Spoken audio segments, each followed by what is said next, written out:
Hey guys, welcome back. Here in this video of learning Flutter, we are going to use range slider widget. So for that, I have this text label range slider example, and here just below of this, we are going to use range slider. So range slider, we have to write this, and two values are required here. One is the values and second is the method of onChange. So here in onChange, we create a method like this, and here we have range value like this, and we can say current values, and this value we need to create object of range value class. So directly we can also pass here, I say range values, and here we can pass the start. I say start is 0 and range end is 100. You can increase whatever you want to increase, just like this we want to use, and we need to use comma also here. So this is the range slider widgets, and we use like this in a format. So we have range 0 to 100, we have on change as a function, and this having a range values, plus here we can display the range of this in another text box. So just below of this, I can take one more text here, and here I will display the information. So I take here current range. This I want to display here, and for that I can assign such kind of styling also like this. Okay, now what is current range? Current range is a variable, and we can say it's a string variable. So here this is stateless widget class. So I need to create stateful first, and then we need to create a string variable. For that, what I do, I create a new class. I say stateful widget, STFUL, like this, and the name of this I say my slider like this, and here also I say my slider, and here I need to give my slider. Same here also I say my slider, and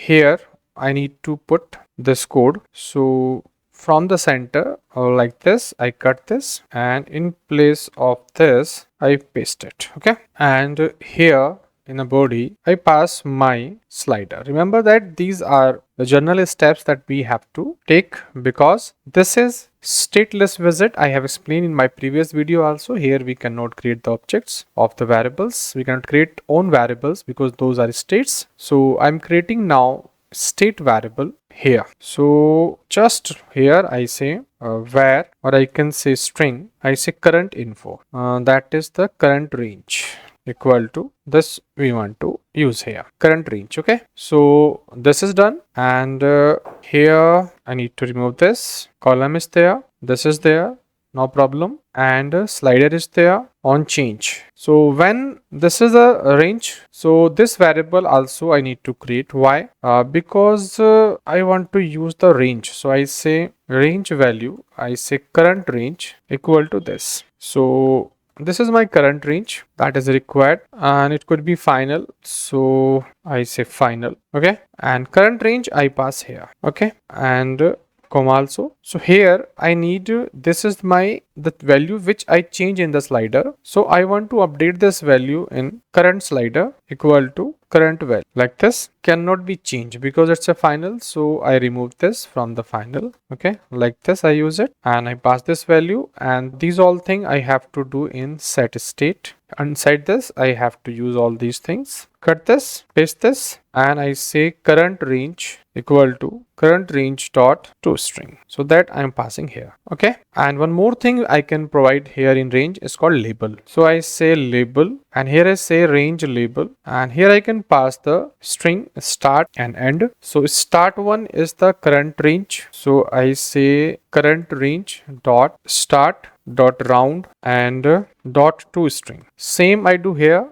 Just I copy this and I pass here. In place of start I say end. So I'm passing a label also, same as a current range, this one. Now I save this and try to execute once again. It's saying that okay, this is the error which is coming because of the wrong value I have initialized here. So here I say 10 should be the range to I say 50. Okay, and here in slider range, I say min is 0 and max is 100. Okay, and that's why it's showing an error that this range value should be greater than min and this should be less than end. So save this once again and you will see that slider range is there. If I do some change, you see value is coming but it crashing. Why? Because null value is pass, invoke null value. So one more thing I need to check why it's generating a null value. Once again I try to restart this. Now the application is restarting after crashing because I need to completely execute it from the fresh. I'm restarting this and after restart, now this is the look and feel of this application. Current range is, you see, 10 to 50 and maximum is 100, minimum is 0. So now if I change the slider, you see value is coming. You see that is already 10. So I increase this also. So min value also increase and max value also increase. Remember that it is working now properly without any problem. Once you use range slider widgets in your application, then restart your application from the beginning because there are some setting, some variables also there. Those may give some null value if you not properly started. So completely I have started from the beginning this application. Now it is running perfectly. So if I'm changing the range here, then automatically the value of this is coming in the text field. So this is all about range slider. It's a small widget and not always required, but if you required in Flutter such kind of information you want to display or some color changing or maybe some type of range you want to give for selection purpose, so then you can use this range slider where we have such kind of information we need to pass. So that's all about range slider in this video. If you like it, please do subscribe and thank you for watching this video.